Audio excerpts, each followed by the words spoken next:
So he asked me about what I was doing and why I was there.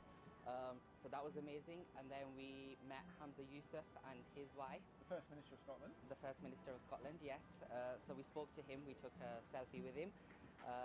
Tony Blair, ex-Prime Minister, and also Gordon Brown, who was also an ex-Prime Minister. So yeah, it was quite a nice experience. And the kings of showbiz, Ant and Dec, they were there? Yeah, they were there too. Took some selfies with them too, so yeah. Great, what a wonderful day. And you were there with your mum, who's standing backstage here with her camera. Did she have a good day too? I definitely think she did, and she was also there for the selfies, because when I was taking pictures with Hamza Yousaf and his wife, he actually invited my mum over to be part of the picture, which was really nice of him. Yeah. So yeah. But quite seriously, this is going to be a day that you remember for the rest of your life, that you tell your family, your children about, all of those sort of things. Yeah, it was a moment in history, something to remember forever, and it's always going to be there in my mind. Let's remind our audience who are watching, those who weren't watching yesterday, about the amazing work you do. You've had an illness. Tell people about your illness first of all. So I was diagnosed with leukemia in July of 2018.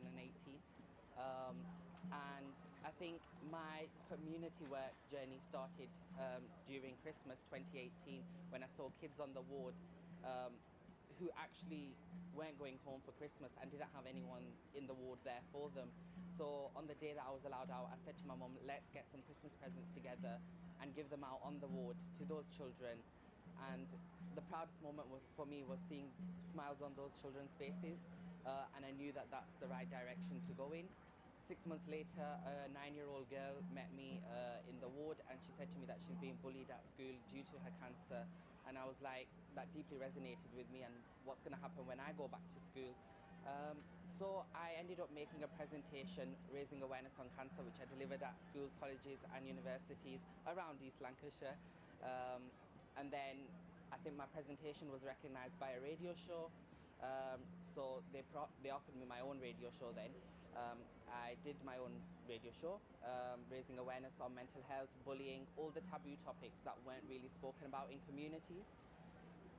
That was also phenomenal because the responses were amazing, getting phone calls into the radio station all the time saying thank you, because they weren't able to speak about these topics beforehand. Then COVID hit. And I arranged 300 hampers, putting myself at risk because I was in the extremely vulnerable category myself. But I said to my mum, the elderly people won't have anyone there for them whilst I have you there for me to do my shopping. And there was a hand sanitizer and toilet paper crisis at the time too. So we went out, did a bit of shopping and put 300 hampers together and gave those hampers out to the elderly people around East Lancashire. That's truly amazing. And I'm sure you do your radio show very well because you speak so well, and you've met all these politicians today. Yes. So maybe a life in politics, or is it a life in volunteer work that you fancy? I think that's for me to decide. No decisions yet? No decisions yet, just see where life takes me. And what about your condition now? I have recovered from my leukemia in November 2021, but I'm still in risk for the next 5 years of it coming back, but touch wood, everything's been fine so far. Right. But it's been a roller coaster of emotions for you, and I guess for your mum as well. Today must have just been the ultimate highlight. Yeah, definitely. Yeah. What will you take away? What will be the most treasured memory that you take away? Definitely just watching the whole moment, seeing the king being crowned, seeing them walking past me, and then even talking to the politicians too. Just the whole event. But we were talking about, obviously, that there is a role for the king to play in convincing younger people who aren't as persuaded by the monarchy and by the royal family, and also reaching out to other faiths and other cultures around the country. Did you feel, sitting there today looking at the ceremony, that everybody was represented? Definitely. It was very, very diverse.